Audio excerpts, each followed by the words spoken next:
You've reached the Overwork Hotline. My name's Kyle. Is work becoming too much for you? I guess, yeah. Let me guess. A loved one told you to call us. Yeah. He's standing right here beside me, making sure that I'm on the phone. And he thinks you're working too much? He does. Did you know that this Overwork Hotline thing that we're doing is a real thing in Japan that they started doing in 1998? It's not just a comedy sketch thing. This is real? Yeah, the phenomenon of karoshi, which translates to overwork death, was so prominent in Japan in the 1980s that they introduced an overwork hotline to get family members to persuade other people to consider, working less, because there was this epidemic of people dying from work. People actually dying? Yeah, like heart from attacks, work? stroke, stress. There's all these anecdotes if you look up overwork death, like woman, she worked 159 hours of overtime in a month and she died at her desk. There's also the secondary stuff of suicide. The amount of stress that comes with working too much can just be really, really bad for you. In China, there's an analogous concept called gualeosi. And actually in South Korea, guarosa is their favorite word. And it does happen to some degree in North America, but not to the same level, I guess. Yeah, but I'm working for such a good cause. I'm trying to bring about utopia, fighting for a better future. That deserves round-the-clock attention. Yeah, don't get me wrong, it sounds like you have a beautiful dream, but you're not doing yourself any favors by working around the clock, not taking breaks, not taking rest and relaxation, just really taking care of yourself. You're functioning at a lower capacity than you would if you gave yourself time to recharge. And that's not just speculation. That's something that we know from repeated experience from people who go through these sort of burnout phases.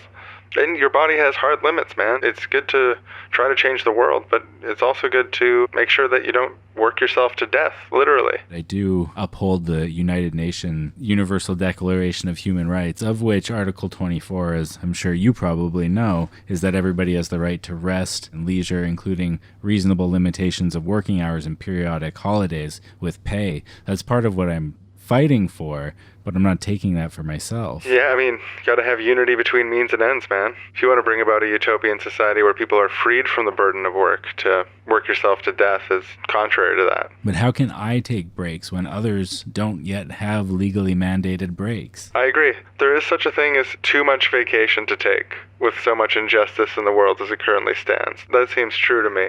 And most certainly a high priority is to increase vacation and leisure time around the world. Leisure time is when you're a citizen and not a worker, where you can participate in political society. It's crucially important. So yeah, it's a bit of a conundrum there, but I think you have to not kill yourself as a first order priority. And then after that, definitely strive to universalize extending paid vacation time akin to the Universal Declaration of Human Rights as ratified by the United Nations, a still operating body. What about you? How often do you work? Oh, I don't want to talk about it. Let's just say it's easier said than done. I just need to make sure it's done right and the people are taken care of. And How long have you been working? What hour are you on for the day? Sort of a personal question to ask an overwork line operator. Sort of between me and my boss, don't you think?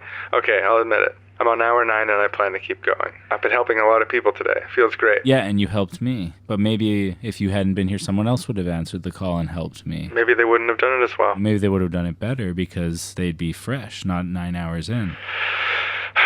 Damn. Do you mind if I put you on hold for a second? Yeah, no, that sounds great. And now just dial the Overwork hotline number. Perfect. I can't believe it's come to this. You've reached the Overwork hotline. Has work become too much for you? Yeah, I think work has become too much. I'm just not balancing work and life. My health is deteriorating. I'm just eating out all the time and just so stressed out.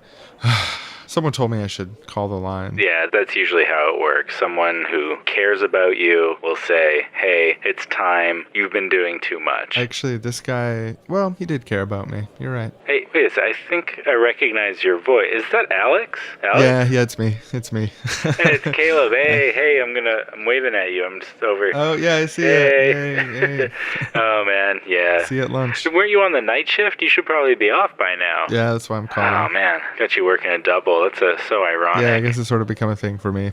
Working at the Overwork hotline. You know what? Fingers to the bone, helping people kick their work addiction. I'll take you out for lunch. How does that sound? We can talk about it. We'll talk all about it. And know what? I think that's a good note to end the sketch on, friend. Yeah, so we'll go to lunch, and then everyone else will go back to the show. Yeah.